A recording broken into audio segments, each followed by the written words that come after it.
Bom dia, senhoras e senhores. Sejam bem-vindos à videoconferência da Companhia Paranaense de Energia Copel para a discussão dos resultados referentes ao terceiro trimestre de 2023. Esta videoconferência está sendo gravada e o replay poderá ser acessado no site da companhia, ri.copel.com. A apresentação também está disponível para download. Informamos que todos os participantes estarão apenas assistindo a videoconferência durante a apresentação e, em seguida, iniciaremos a sessão de perguntas e respostas, quando mais instruções serão fornecidas.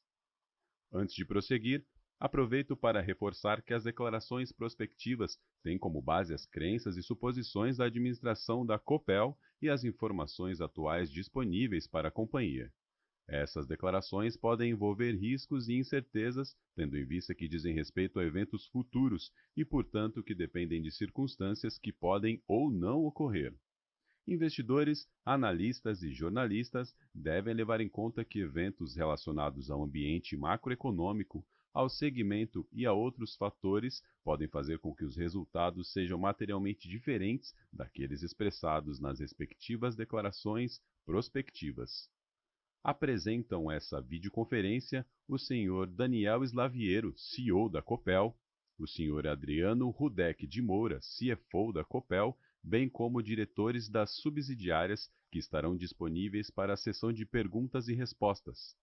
Gostaria agora de passar a palavra ao senhor Daniel, que dará início à apresentação. Por favor, senhor Daniel, pode prosseguir. Muito bom dia. Agradeço a participação de todos em nossa videoconferência. Tivemos mais um trimestre com sólidos resultados, 1,4 bilhão no EBITDA ajustado, que equivale a um crescimento de 27% em relação ao mesmo período do ano passado. O Moura vai detalhar mais à frente os números aqui do terceiro trimestre. Mas eu quero me concentrar em apresentar o status da execução da nossa estratégia e no que prometemos ao mercado durante a nossa oferta. Em nosso último call, apresentei quais são os pilares dessa nova Copel, que são pessoas, revisão do papel da holding, eficiência operacional e disciplina na alocação de capital. Portanto, apresentarei rapidamente a evolução de cada um desses pilares nos últimos 90 dias. A nossa prioridade são pessoas. Então, concluímos aqui a fase de homologação do PDV, sendo que foram contempladas 1.437 adesões, com um custo total de todas dos valores da indenização mais os seus reflexos em 610 milhões. A economia anual estimada é de 428 milhões a partir dos desligamentos que ocorrerão durante um período de transição até agosto de 24, salvo exceções que serão avaliadas pela companhia de forma a garantir a prestação do nosso serviço aos nossos clientes e a gestão do conhecimento da organização esta transição. O critério de seleção para a efetivação das adesões considerou um ranqueamento decrescente da soma de idade e tempo de empresa até atingir o limite financeiro e operacional. Todo este processo, inclusive a avaliação do nível de reposição necessário, está sendo tocado pela área de gestão da companhia, com acompanhamento par e passo do Conselho de Administração, em especial através do seu comitê de gente. Além disso, já temos duas consultorias de renome internacional, uma para nos auxiliar a construir um plano de incentivo de longo prazo alinhado com a geração de valor e outra para um amplo trabalho de assessment e de diagnóstico com o objetivo de criar um plano de desenvolvimento pessoal aos talentos da empresa. Em relação ao plano de incentivo de longo prazo, esse processo será apresentado na AGO de abril de 2024.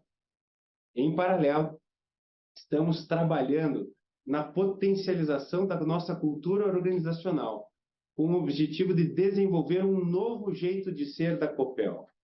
Isso passa por identificar quais os comportamentos que queremos que sejam mantidos, outros que sejam incorporados e quais os comportamentos que sejam cessados nesta nova fase da companhia. Acreditamos que o que diferencia as empresas que geram valor de forma perene e de longo prazo é a maneira com que elas alocam capital. E o momento atual do mercado não demonstra, na nossa visão, grandes oportunidades no setor, inclusive pelos baixos preços de energia. Por isso, o nosso foco continuará sendo aumentar a base de ativo regulatório da distribuidora. Na próxima semana, aprovaremos o plano de investimento de 2024 e que será detalhado no Copel Day. Evidentemente, o nosso plano de investimento tem os investimentos recorrentes de modernização, de melhoria dos nossos ativos. Mas a grande prioridade, continuará sendo o investimento na base da distribuidora, como eu mencionei, até porque nós temos 24 e 25 apenas para fechar esse próximo ciclo tarifário. Já no plano de desinvestimentos, considero que estamos sendo muito ágeis nos dois processos que já estão no mercado. Em relação ao EGA, já estamos na fase de propostas vinculantes, com um número de empresas que passaram para essa etapa, inclusive superior ao que nós estimávamos inicialmente. E em relação a Compagás, as propostas não vinculantes serão apresentadas ainda em dezembro deste ano. Pretendemos concluir ambos os processos até o final do primeiro trimestre de 2024. Para fechar essa vertical aqui de investimentos, seguimos com a pauta permanente de inovação. O nosso Corporate Venture Capital, CVC, terá já aprovado 150 milhões, que serão feitos de investimentos de uma maneira gradual, através do nosso programa de inovação aberta, e que se chama Copel Volt, e através da prospecção aí de eventuais empresas que possam agregar aqui ao nosso ecossistema e trazer também conhecimento nessa pauta aqui de modernização, de inovação, de transformação digital. Estamos muito animados, apesar dos valores serem infinitamente menores do que a realidade da Copel, eu acho que isso traz uma oxigenação para a companhia e nós já devemos anunciar alguma novidade em breve do primeiro investimento do fundo. Para finalizar, outro movimento estratégico iniciado por nós aqui pela administração após a transformação da Copel em corporação é, como eu mencionei, a revisão do papel da holding e as oportunidades de maximização de eficiência operacional. O objetivo é que tenhamos uma holding enxuta, que define estratégia, estabelece políticas e controla os negócios. E por consequente, os seus negócios geram riquezas com uma accountability, com uma responsabilidade por resultados em cada uma das suas unidades de negócio. Na vertical de eficiência operacional, fechamos a primeira lista de ações para otimização de custos e iniciamos a primeira fase do orçamento base zero. Apresentaremos um resumo dessas iniciativas e os principais resultados já projetados num ciclo aí de 1 a 3 anos no Copel Day. E em relação à melhoria da estratégia de comercialização, estamos evoluindo progressivamente e cada vez mais focado na abertura de mercado, onde estamos conseguindo capturar melhores preços do que o PLD atual. Posso garantir que essa fase tem sido de muito trabalho para todos nós aqui na Copel. E para finalizar, informo que todos esses temas que abordei rapidamente nessa abertura e as demais prioridades da companhia serão apresentados em detalhes no nosso Copel Day, aqui no dia 22 de novembro, daqui praticamente 2 semanas. Convido a todos para participarem, seja através da transmissão online ou presencialmente aqui em Curitiba, a partir das 9 horas do dia 22.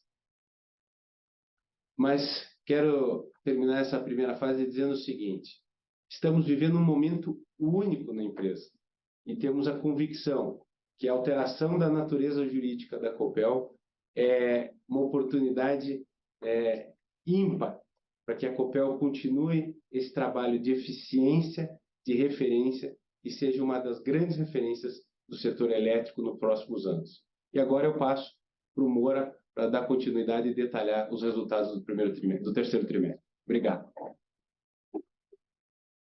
Bom dia a todos, obrigado Daniel, obrigado aí a todos, agradeço a participação de cada um de vocês nesse call. Pode passar para o próximo slide, por favor. Aqui eu queria, antes de entrar nos detalhes, né, dos números, falar um pouquinho dos destaques do trimestre. Importante ressaltar aí esse crescimento relevante, né, de 300 milhões no EBITDA comparado com o trimestre do ano passado, 27%, como o Daniel já falou. Isso acumula nos 9 meses um crescimento de 2,2, quer dizer, já reverte, né, a comparação com o ano anterior, com um crescimento robusto. O resultado, como já foi falado, já inclui também a provisão do PDV, de 23, de 611 milhões. Esses 611 milhões afetou o EBITDA, e considerando os efeitos dos impostos, o lucro líquido foi afetado aí na ordem de 400 milhões de reais. Lembrando que o efeito de caixa desse montante ele vai ser em função da saída dos funcionários previstas para agosto de 24. Com relação aos números, também é importante destacar que esses dois investimentos da UEGA e Compagás, eles estão sendo reclassificados como ativos de operações descontinuadas, né? Então, no caso da UEGA, é uma redução de custos, né, na comparabilidade, e no caso da Compagás, nós estamos diminuindo aí um EBITDA na ordem de 160 milhões, que é o número acumulado aí da Compagás até setembro. Então, é uma redução de resultado na comparação de anos anteriores. Um outro destaque é a redução da alavancagem, né, de 2,5 no último trimestre para 2,3 agora nesse trimestre, em função basicamente da oferta primária das ações que ultrapassou os 2 bilhões de reais, mas esse dinheiro está no caixa. Lembrando que esse recurso será utilizado basicamente na outorga, no pagamento da outorga de 3,7 bi, na renovação das usinas, que será feito somente em 24. Nós estamos ainda esperando, aguardando a definição da data do poder concedente, né, para a assinatura dos novos contratos, e o montante final a ser pago 20 dias após a assinatura será atualizado aí pela Selic a partir de 1º de janeiro de 2024. Lembrando também a distribuição de JCP no valor de 958 milhões de reais. O primeiro pagamento vai ser feito agora no dia 30/11 e o restante até o final de junho de 24, com a deliberação da Assembleia, da AGO. E antes de entrar nos detalhes dos números, mais um comentário importante. A eficiência regulatória da Copel diz, né, está quase 20% nos últimos 12 meses, ajustado aí com o ano passado, com o trimestre passado, que foi de 12,4. Né? Isso teve uma melhora significativa aí no EBITDA de mais de 11% na comparação. Indo em frente, bom, aqui são os KPIs financeiros, né, EBITDA, lucro líquido ajustados e a geração de caixa. E aqui, para uma melhor comparabilidade, nós estamos mantendo os resultados das operações descontinuadas pelo processo de desinvestimento que eu já comentei, ou seja, inclui o resultado da Compagás e UEGA. Esse crescimento, então, de 300 milhões que eu já falei, né, que superou 1,4 bi, vem principalmente da JET, foram 274 milhões de contribuição da geração e transmissão, que representa uma melhora de quase 50% em relação ao trimestre de 22, ao terceiro tri de 22. Chegou a um EBITDA de 850 milhões no terceiro tri. A DIS também teve um crescimento importante, né, de 7% no trimestre, ultrapassando os 560 milhões de resultados operacionais. Nós já vamos entrar em mais detalhes aí sobre essas melhorias, mas antes de avançar, um comentário sobre o lucro líquido ajustado. Quase dobrou em relação ao terceiro tri de 22, né? Mais de 400 milhões de incremento. Uma parte vem aí do EBITDA de 300 milhões, que está crescendo, e a outra parte relevante vem nos impactos do JCP em relação ao imposto de renda e contribuição social, que no ano passado acabaram sendo reconhecidos apenas no último trimestre, no quarto tri de 22. Esse impacto foi de aproximadamente 250 milhões de reais. Isso mais do que compensou também o pequeno aumento nas despesas financeiras líquidas, né, que subiram uns 100 milhões de reais em relação ao segundo TRI de 22, chegando perto aí de um acumulado de 320 no trimestre. Enfim, um lucro líquido ajustado de 824 milhões, que considerando o impacto do PDV, como já comentei, com os efeitos dos impostos diferidos, reportamos aí um lucro líquido de 441 milhões, que acumula 1,4 bi no reportado dos 9 meses, 1,8 bi do resultado ajustado. A geração de caixa, 1,2 bi, né, no trimestre, basicamente em linha com o trimestre de 22. No acumulado, já estamos perto dos 3,8 bilhões nos 9 meses. Na comparação com os 9 meses de 22, houve essa redução, que é basicamente representada por dois impactos. Primeiro, a indenização de 140 milhões de reais que nós pagamos em janeiro de 23, como parte do acordo coletivo de trabalho, né, que foi negociado no início de janeiro, para eliminar o segundo 1/3 de férias de todos os funcionários da Copel. Então, isso acabou a partir de janeiro de 23, com o pagamento dessa indenização. E o segundo impacto é o efeito da bandeira tarifária, que ficou até abril de 22, que injetou aí um caixa adicional relevante, né, principalmente no primeiro TRI de 22, que não afetou o resultado pela CVA, mas afetou essa comparabilidade do caixa. Então, tirando esses dois impactos, houve uma melhora de geração de caixa em relação a 2022. Bom, indo em frente, aqui mostra o próximo slide, por favor.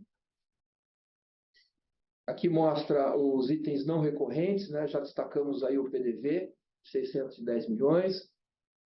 Temos também aí 16 milhões relativo essencialmente à reversão de impairment de Figueira, em função da finalização da obra de modernização. No acumulado, também temos a indenização do ACT, que eu acabei de comentar, aí, de 138 milhões. Indo em frente, né, por negócio, como já comentei, destaquei, a JET teve a maior contribuição nesse TRI. Essa é a comparabilidade entre o terceiro TRI de 22 e o terceiro TRI de 23, ajustados, né, o EBITDA ajustado por negócio. Uma boa parte dessa melhora vem do resultado de compra e venda de energia, são mais de 200 milhões de reais, com maior volume comercializado, principalmente no mercado regulado, com aquele efeito da vigência do contrato de 480 médios, que foi estendido pela repactuação do GSF, a um preço bem interessante, acima dos R$250 por mega. E também tem a melhora do cenário hidrológico, né, com o GSF médio aí de 80,5, né, bastante bem melhor do que foi o ano passado, com os preços baixos, né, de energia. E também nós estamos começando a ver já os impactos da aquisição dos complexos eólicos Aventura e Santa Rosa e Mundo Novo, que contribuíram para o resultado aí da geração e transmissão. Também tivemos a revisão tarifária nos contratos de transmissão, que foi reajustado pelo IPCA, foi maior, né, com a comparação do terceiro TRI de 22, que na verdade teve até uma deflação, mas que, ajustados pelo IFRS 15, o incremento foi de 16%, chegando a uma receita regulatória de aproximadamente 270 milhões de reais no terceiro TRI. Já estamos acumulando mais de 727 nos 9 meses. Do lado negativo, nós tivemos que reconhecer esse trimestre um litígio regulatório envolvendo a metodologia de cálculo do mecanismo de compensação de sobras de déficit, né, o MCSD, que estamos questionando administrativamente perante a ANEEL. O valor de risco provável, neste caso, é na ordem de 70 milhões de reais. Né? E também tivemos impactos aí, das restrições impostas pelo ONS nas eólicas do Nordeste, que afetou a receita da JET como um todo em aproximadamente 20 milhões de reais. Na DIS, tivemos um reajuste tarifário de aproximadamente 6,3%, né, na TUS, de um crescimento de 1% no mercado fio faturado, já eliminando aí o impacto do MMGD, além do aumento de mais de 40 milhões com outras receitas operacionais, com arrendamentos de aluguéis, equipamentos e estruturas aí de compartilhamento de postos. Crescimento de mais de 40% aí na base do trimestre anterior. E para finalizar, tem aqui também uma contribuição de 31 milhões, né, de melhora, como vocês estão vendo aqui na UEGA, em relação ao trimestre de 22. Lembrando que em 22 a UEGA teve a necessidade de manutenção adicional aí após alguns despachos foram feitos, né, nos trimestres anteriores, que acabou não ocorrendo esse ano. Então, o custo de manutenção o ano passado foi um pouco maior e por isso que a gente mostra essa melhoria de custos na comparabilidade. Bom, passando aqui para o MSO, PMSO, no P já falamos, né, dos 610 milhões, essa coluna vermelha aí que todos vocês estão vendo. Tivemos também um pequeno impacto pelo reconhecimento do PLR e prêmio por desempenho pelo maior resultado de 2023. Lembrando que em 22 o resultado base para o PLR e PPD foi afetado pela reversão do PIS e COFINS, né, de 1,2 bilhões, que nós revertemos no segundo TRI de 2022, mas excluindo os impactos, né, das provisões relacionadas ao PDI, ao PDV, ao PPD e o PLR, o aumento foi de mais de 2%, menor do que a inflação no período e também o reajuste salarial que nós tivemos de 7% aí no final do ano passado, pelo acordo trabalhista. Também tivemos maiores despesas com serviços de terceiros em razão da elevação das despesas com manutenção do serviço do sistema elétrico. Também tivemos gastos reconhecidos, né, nesse trimestre com o processo de transformação da Copel em corporação, incluindo aí o waiver fee para as anuências, né, foram mais de 21 milhões com relação a esse tópico. E como já falamos, né, o litígio regulatório que acaba afetando o PMSO dos 70 milhões aí do questionamento da metodologia de cálculo do MCSD. Para finalizar, como já foi destacado para o Daniel, né, nós temos um compromisso de redução com o PMSO, ou seja, a eficiência está na agenda, né, dos avanços aí pós-corporation. Nós estamos fazendo um trabalho bastante detalhado que nós vamos apresentar no Copel Day, né, com todas as oportunidades que já foram identificadas até o momento e que serão incorporadas no orçamento não só de 24, como normalmente a gente faz, mas também em 25 e 26. Né? É a primeira vez que nós estamos fazendo um orçamento com uma visão de mais longo prazo, com objetivos claros aí de redução significativa em várias frentes. Então, esse trabalho vai ser apresentado em mais detalhes no Copel Day no dia 22. Indo para a reta final aqui, CAPEX, a principal mensagem aqui é que vamos continuar, né, dando foco aí nos investimentos prudentes na diesel, o Daniel já comentou, aproveitando essa reta final da revisão tarifária que termina em 25, ou seja, começa em junho de 26, mas os investimentos terão que ser unitizados até dezembro de 25. Então, estamos tomando todo cuidado e fazendo seleção aí de todos os investimentos para que essa base aumente significativamente para a próxima revisão. E lembrando que nessa demonstração aqui nós não estamos colocando as aquisições dos complexos Aventura, Santa Rosa e Mundo Novo, concluído em janeiro. Não está contemplado aqui nesses 2,2 bi previstos aí para 22.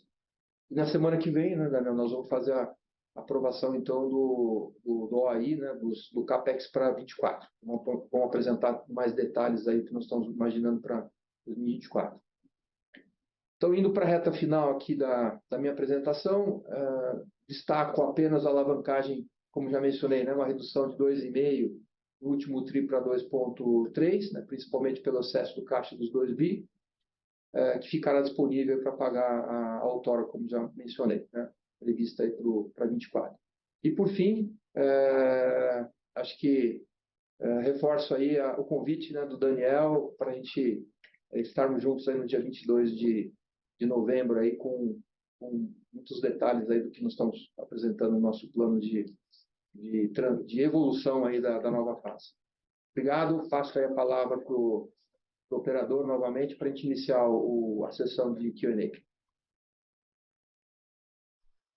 Obrigado. Iniciaremos agora a sessão de perguntas e respostas para investidores e analistas. Caso deseje fazer alguma pergunta, por favor, digite seu nome e companhia no campo do Q&A. Nossa primeira pergunta vem do senhor Felipe Andrade, do Itaú BBA. Senhor Felipe, seu microfone está liberado. Bom dia, pessoal. Obrigado por terem aceitado a pergunta. Eu queria escutar um pouco a opinião de vocês aí com relação a esse debate de sinal vocacional a gente, enfim, tem visto que o Congresso ele tem tentado reverter aquela decisão da agência reguladora, né, de dar um peso maior exatamente para a proximidade à demanda, né, da unidade geradora e, por consequência, isso poderia ter um impacto relevante aí nas empresas, nas concessões que vocês renovaram recentemente de geração. Então, queria primeiramente entender como é que tem sido essa discussão, se vocês têm algum tipo de caminho mais ou menos mapeado do que seria a revisão, né, do bônus de outorga que foi pago, se vocês já tiveram algum tipo de discussão com o governo sobre essa potencial revisão, se, enfim, vocês têm também mapeado o que seria um potencial patamar ali de NPV que uma redução desse sinal locacional poderia representar para a empresa. A gente tem uma visão aqui próxima de 600 milhões, então a gente queria só saber se, enfim, está alinhado com a percepção da Copel. Muito obrigado. Oi, Felipe. Eu diria que esse é um dos pontos mais relevantes aqui dentro da companhia. Primeiro, nós temos uma visão muito crítica à relação a esse PDL, tanto na essência quanto na forma. Primeiro, porque é uma interferência que nós consideramos indevida, traz uma insegurança jurídica e é um enfraquecimento da ANEEL, que entre as agências reguladoras é uma grande referência. Acho que isso é mais um fator de geração de instabilidade para um ambiente já complexo que a ANEEL vive. Então, temos uma visão muito crítica. Achamos que o trabalho que foi feito lá foi um trabalho de longo prazo, né? Não vou ficar isso aqui com consulta pública há mais de 4 anos, não vou ficar chovendo em coisa, batendo em martelo frio, você entendeu? Mas, dito isso, que nós temos feito não só a nossa interlocução, mas nós temos visto que esse assunto foi pauta, inclusive de uma reunião, a pauta única de uma reunião do COSUD entre os governadores do Sul e Sudeste, em que o diretor-geral da ANEEL apresentou a situação e todos eles entenderam que as empresas que têm majoritariamente presença aqui nessa região vão estar sendo prejudicadas. Além do ponto de vista, é um contrassenso, né?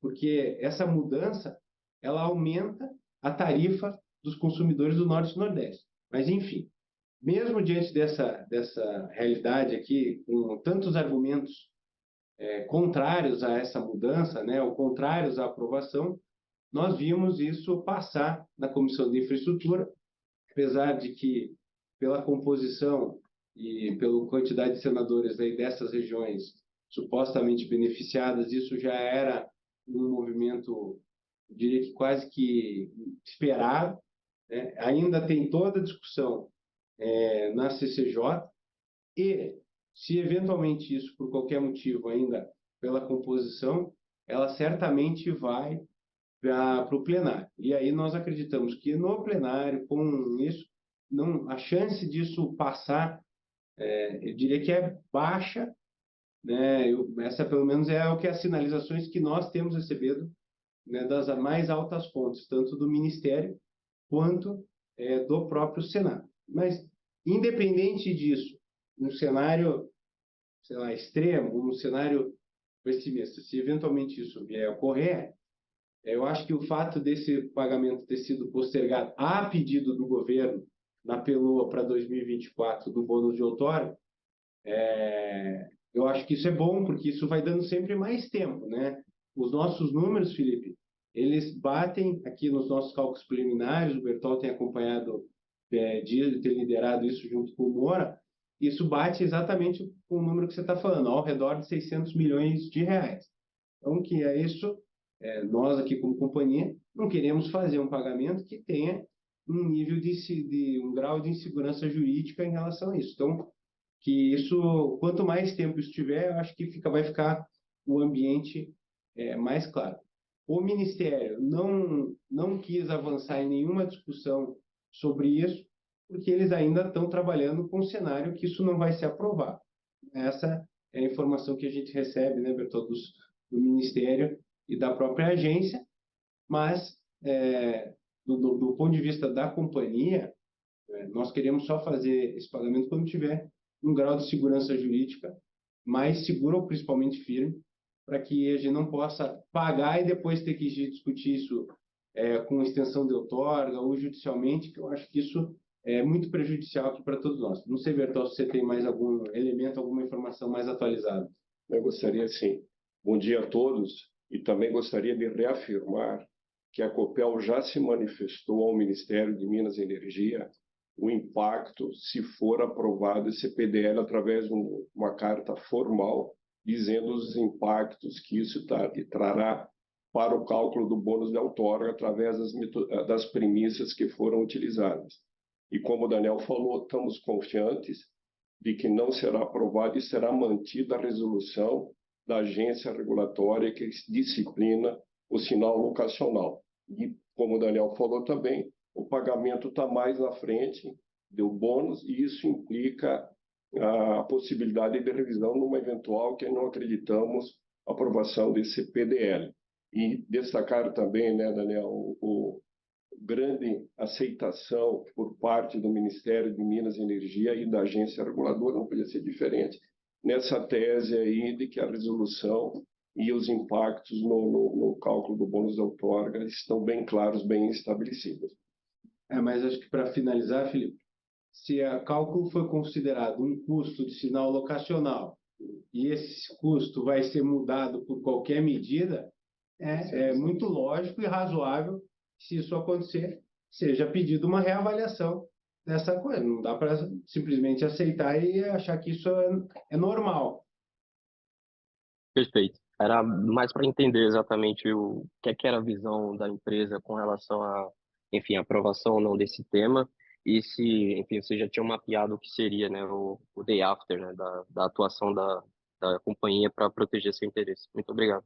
Viu, Felipe, só para fechar e para a próxima pergunta, tem uma atuação institucional aqui da nossa parte, eu diria que semanalmente nesse assunto, mas nos traz um conforto que aparentemente, aí, pelo que a gente tem acompanhado, inclusive pela imprensa, que essa discussão política ela mudou de patamar, né? A hora que você vê aí uma movimentação também, assim como tem do lado de lá dos governadores de lá, com os governadores, contam e daqui os governadores, através aí do seu veículo COSUD, eu acho que essa discussão, mesmo no âmbito político, ela acaba ganhando uma outra dimensão. Ótimo. Obrigado, pessoal. Bom dia. Bom dia. Nossa próxima pergunta vem do senhor Gustavo Faria, do Bank of America. Senhor Gustavo, seu microfone está liberado. Pessoal, obrigado por aceitar minha pergunta. Eu queria só entender sobre os custos, sobre, na verdade, a economia do PDV que vocês colocaram de mais ou menos 430 milhões, e depois de todas as demissões, né, o que vocês esperam de recontratação de pessoas ou terceirização de pessoas, só para entender se essa economia de 430 milhões pode ser um pouco offsetada por algumas recontratações ou serviços de terceiros. Oi, Gustavo, bom dia. Excelente ponto, porque esses 428 é uma economia total. Ela certamente será offsetada numa pequena parcela, né, com um mínimo de recontratação de pessoas e alguma recontratação de serviços.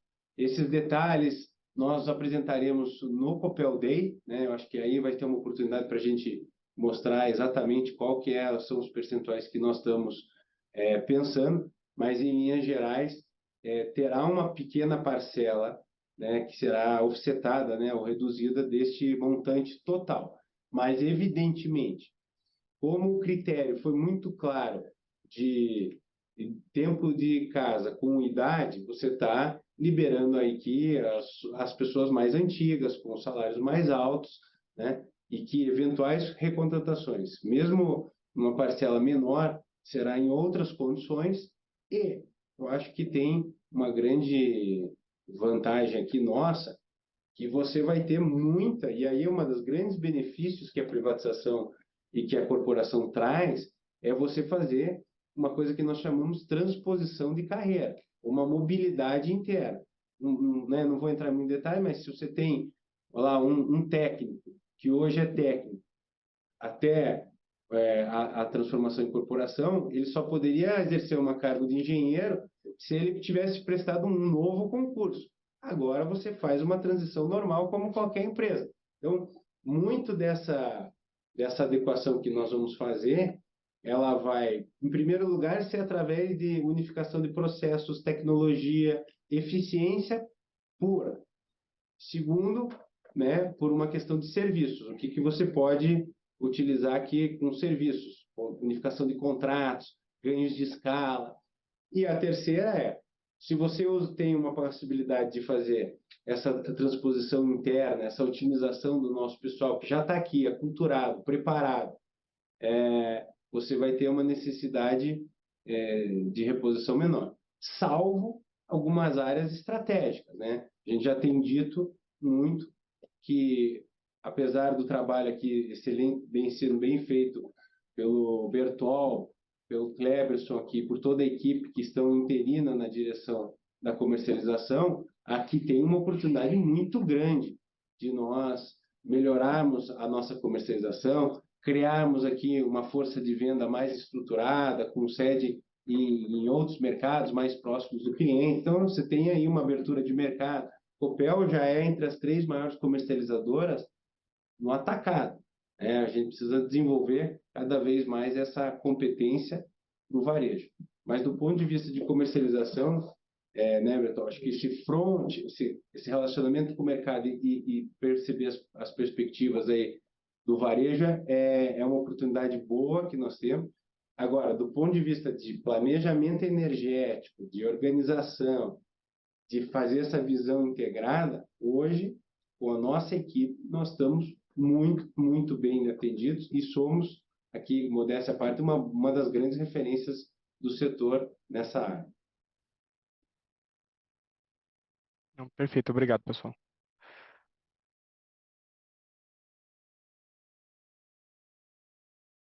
Nossa próxima pergunta vem do senhor Juliano AGG, da UBS. Senhor Juliano, seu microfone está liberado. Legal. Tudo bem, pessoal? Bom dia. Pô, sempre uma enorme alegria falar com vocês. Tem algumas perguntas aqui, até, Daniel, até sem querer antecipar muito aí o Copel Day, mas deixa eu fazer 2 perguntas. A primeira, o que vocês acham que é um limite de alavancagem, onde você não tem as notas rebaixadas? Então, para onde pode levar a alavancagem? E como é que você faria inclusive, para levar essa alavancagem? Se a gente já pode, inclusive, trabalhar com cenários de mais pagamento de dividendos, tá? Essa é a primeira pergunta. E a segunda é um fenômeno, é um efeito interessante que a gente está vendo aí desde o apagão, que é muita volatilidade do PLD no intraday, e isso já está se refletindo já em preços mais elevados para o médio prazo. Eu queria entender um pouco de vocês aí, se vocês já estão sentindo um pouco essa elevação de preços, o que poderia estar ajudando aí na recontratação de Foz do Areia mais para frente. Não, Então, são essas perfeito. 2 perguntas aí. Perfeito. Não, eu acho que mais detalhes, né, nós vamos sempre tratar no Copel Day, mas em linhas gerais, eu vou começar aqui com a segunda parte da pergunta, que é o seguinte: o que aconteceu aqui em setembro, agosto, e essa volatilidade, seja pelo alto aquecimento das temperaturas, né, seja pela, né, restrição do escoamento lá, ele faz a gente rememorar uma coisa meio óbvia, mas como a gente está muito tempo com preço baixo, as pessoas têm, de maneira geral, às vezes, memória curta, que o preço da energia é muito volátil, que isso não vai ficar baixo o tempo inteiro nos próximos anos. Isso não existe. E essa volatilidade intraday, ela também mostra que as fontes intermitentes, apesar de serem muito importantes para o sistema interligado, ela tem algumas fragilidades.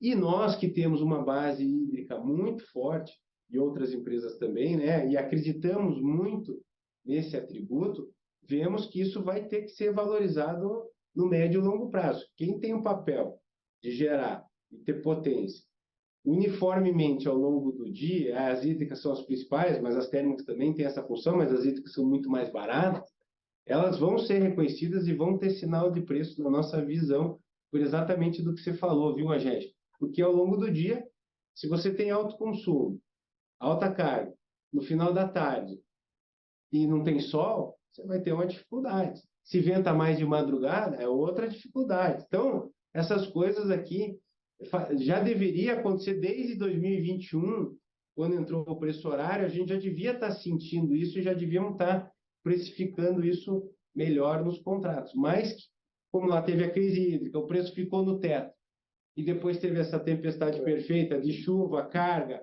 e o final do subsídio, e ela foi para o piso, nós estamos fechando aí um terceiro ano, e agora que estamos vendo os primeiros sinais do que nós estamos vendo nesse sentido. E daí, só para completar o raciocínio, viu, Berto, eu vou linkar isso com a tua própria pergunta, e daí depois eu abro para você e para o Moura para dar as adicionais aqui, você especialmente pelo PLD, pela variação de preço, e o Moura para... Isso mostra que vai ter muita volatilidade, a tendência de ter volatilidade de preços no longo prazo, se você tem isso aqui intraday. Então, você sempre ter uma alavancagem mais segura, né, deixando algum espaço, isso tem se mostrado aqui bem interessante. O que nós temos sinalizado para o mercado aqui, de uma alavancagem de 2,5, é o que nós entendemos adequado até o presente momento, e eu diria que até o curto prazo aqui, né, até o final do ano que vem, início de 2025, é mais ou menos onde a gente tem sinalizado como a nossa alavancagem, até porque os nossos COVID são de 3,5. Agora, uma empresa privada, né, agora, com excelente execução, com eficiência, com uma capacidade técnica aqui, uma capacidade de geração de caixa que nós temos, eventuais discussões sobre qual seria uma alavancagem ideal, isso é mais de médio prazo, né? Eu diria que é uma discussão mais complexa que precisa ser refletida com mais calma, e isso também precisaria ser negociado aí com os limites de covenants que hoje são de 3,5. O que eu posso dizer é que, independentemente dessa realidade, né, não mudar no curto prazo, a nossa política de dividendos ela está muito clara, né? Nós temos sempre focado um payout aí, um objetivo de 50%, mas se não tiver nenhuma perspectiva, investimento, não tiver nada que aparecer, nada impede que a gente possa fazer payouts maiores, como fizemos no ano passado, com um payout de 80%, como esse indicativo de JCP já é um excelente sinal, então é uma coisa que nós vamos ter que tratar e discutir isso com bastante tranquilidade ao longo aí do próximo ciclo. Eu acabei me estendendo um pouco, eu já conectei as duas perguntas, mas só para voltar no início, pessoal, algum comentário mais sobre PLD e volatilidade? Não, isso é importante, a forma que se falou. Isso é um reflexo também do PLD horário, né? Então, isso com a implantação, antes de 21, último trimestre, PLD piso, a partir do quarto trimestre de 21, PLD teto, e a partir do quarto trimestre de 21, PLD piso, e isso não se sentia muito a diferença do PLD. Agora no intraday, agora com essas oscilações por potência, por aumento de carga, por aumento de temperatura, demanda localizada muito forte, e a necessidade dessas geração que provém potência ao sistema, contrapondo as energias renováveis que não têm o disparo centralizado, isso aí reflete o que a gente já sentiu o efeito positivo.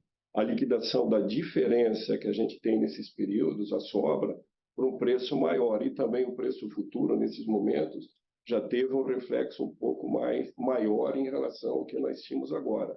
Esperamos no início do ano que vem, pelas sinalizações de previsão de carga e também da meteorologia e temperatura, e no início do primeiro trimestre do ano que vem também teremos bastante oscilações e os preços do PLD devem subir, sim, e isso reflete a nossa liquidação, da nossa sobra que a gente tem nesse período.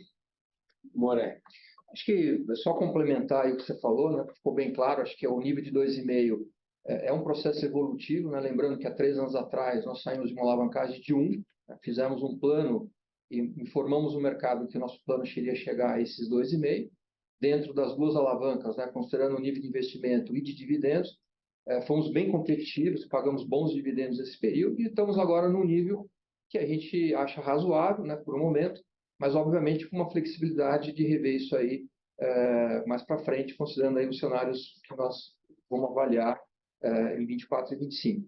Então, esse é um tema que está na agenda, a gente vai explorar o máximo possível e informar o mercado assim que a gente tiver uma sinalização diferente disso. E só para complementar, viu, Agege, e a todos, essa pequena variação aí pontual de 2,5 para 2,3, né, na alavancagem do trimestre, isso, em hipótese nenhuma, é uma coisa que nós vamos querer perseguir. Né, como já isso ou até abaixo disso, para nós, já é uma visão aí quase que uma subalavancagem, uma alavancagem inadequada para uma estrutura de capital, porque você, né, tem que ter métricas aqui de ROI, ROIC, que a gente considera muito importante. Os que nos trouxe até aqui foi adequado. A partir daqui, eu acho que abre novas possibilidades, porque para nós aqui, só para concluir uma coisa importante, para nós aqui, ser AAA, ele é muito, muito, muito significativo. Nós somos uma empresa de investimento em capital. Recurso de capital baixo é um dos fatores críticos de sucesso. Agora, a gente vê empresas privadas operando com um nível de alavancagem maior e mantendo o AAA. Então, aí dá para ver que tem algum espaço, alguma oportunidade para ser estudada e de ter melhorias com calma. Ou seja, não tem nenhuma limitação, né, de 2,5 para um rating aí de AAA. Acho que, como o Daniel falou, tem flexibilidade. Tá ótimo. Muito obrigado. Nossa próxima pergunta vem do senhor Antônio Junqueira, do Citi. Senhor Antônio, seu microfone está liberado. Bom dia, pessoal. Minha pergunta é mais qualitativa, né? A companhia está passando pelo processo de redimensionamento, né, do seu pessoal. E eu queria entender que agora que as amarras estão atrás da gente, né, para trás da gente, né, empresa agora privada, sem amarras legais, quais, ou se tem alguma, né, reestruturações internas, e eu não estou falando de pessoal, estou falando de funções e redistribuição de funções, redistribuição de responsabilidades entre as diretorias, etc. Se você, Daniel, enxerga essa necessidade também, ou se você tem visto que a única coisa que a companhia precisa é redimensionar tamanho. E uma segunda pergunta, eu entendo que vocês vão fazer um trabalho também de adequação da remuneração dos executivos, e como é que está andando isso? Quando vocês esperam apresentar esse plano, que eu entendo que vai incluir também stock option, correto? São essas duas perguntas, são mais qualitativas, na verdade. Não, perfeito, viu, Antônio? Muito bom pontos.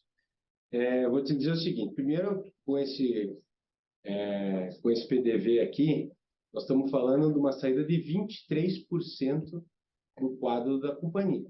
Então, isso evidentemente já vai impor, naturalmente, a realidade se impõe. Você, para operar com 23% da capacidade, você precisa unificar, melhorar processos, melhorar a visão da estrutura, precisa fazer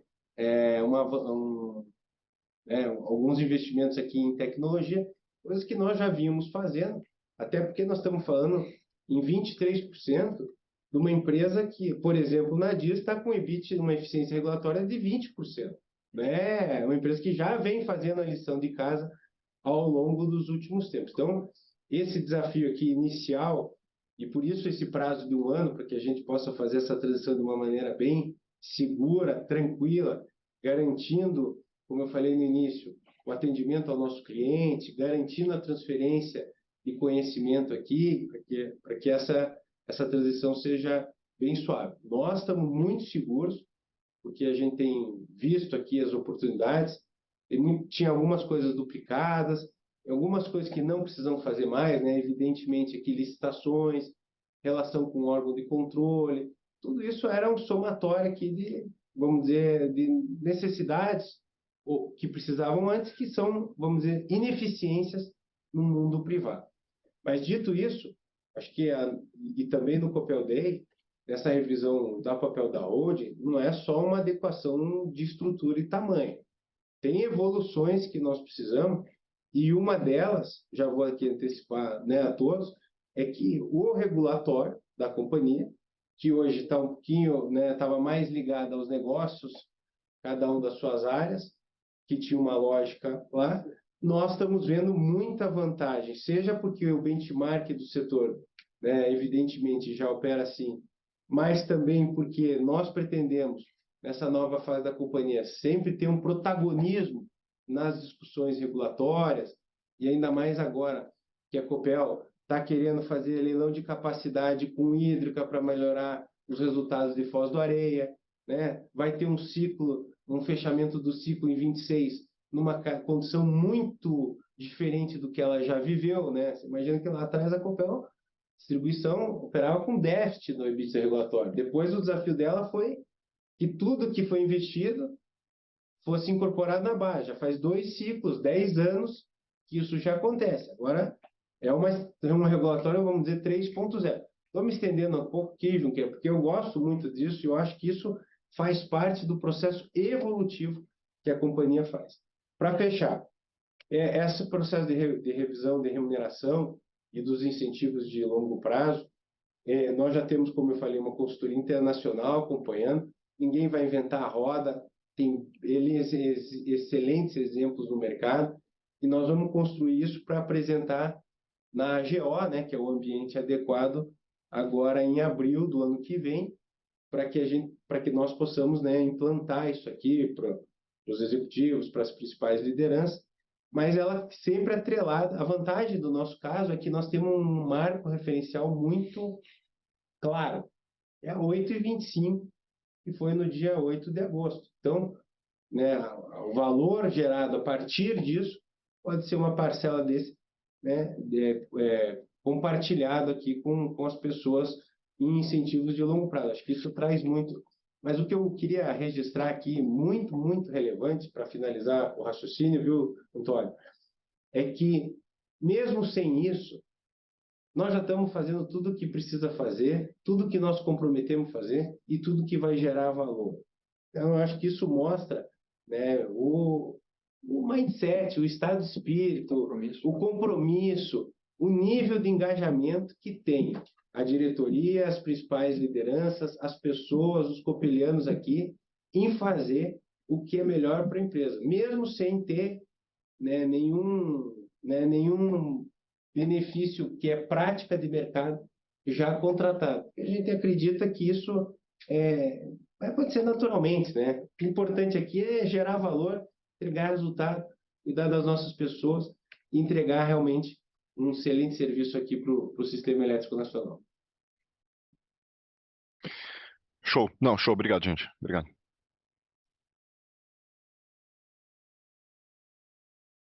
Nossa próxima pergunta vem por escrito do senhor Daniel Travitsky, do Banco Safra. Ele diz: bom dia. Podem comentar sobre a dinâmica de venda de energia? Vimos contratos sendo fechados a preços médios em R$ 135 por megawatt-hora. Podem comentar detalhes de contratos e como isso pode evoluir para frente? Oi, Daniel, tudo bem? Eu acho que é o seguinte, né? Não dá para dar muito detalhes aqui dessa estratégia, porque ela tem um aspecto aqui comercial muito relevante e nós temos visto aqui como um mercado sensível, né? Acho que o nosso desafio macro aqui, depois eu vou, então, se tiver algum detalhe mais, por favor, o nosso desafio aqui, eu diria o seguinte, é ter energia descontratada para quando o preço voltar a subir. De um lado, e do outro lado, não deixar tudo para liquidar no PLD, que também não faz sentido. Então, tem um equilíbrio aí tênue, né? É difícil achar um bom exercício, mas, por exemplo, 24 nós já estamos praticamente, tem uma pequena sobra aí ao redor de 5%, 6%. Em 26, tirando sempre o GSF, tá? Em 26, nós ainda temos ao redor de 10, 11, né, Bertol? 25, perdão. E em 26 para frente, nós já temos uma quantidade maior. E eu diria que a nossa visão aqui, tanto do Bertol e do Clebson, que toca lá mais o dia a dia, que é da nossa equipe aqui, ainda deixar um volume maior, porque a gente acha que tem períodos, 3 períodos úmidos, 2 períodos secos, tem toda essa questão de discussão dos atributos, enfim, acho que ainda tem muita coisa para acontecer, né, antes da gente sair bloqueando ou contratando toda essa energia em patamares que nós ainda consideramos relativamente baixos ou muito baixos. Então, eu diria que está mais nesse sentido. Bertol, algum acréscimo aqui à pergunta do Daniel? Não, perfeito, Daniel. 24, 23 bem contratado, já com os resultados apresentando, 24 já contratado, 25 a partir de 26, que temos um nível de descontratação maior.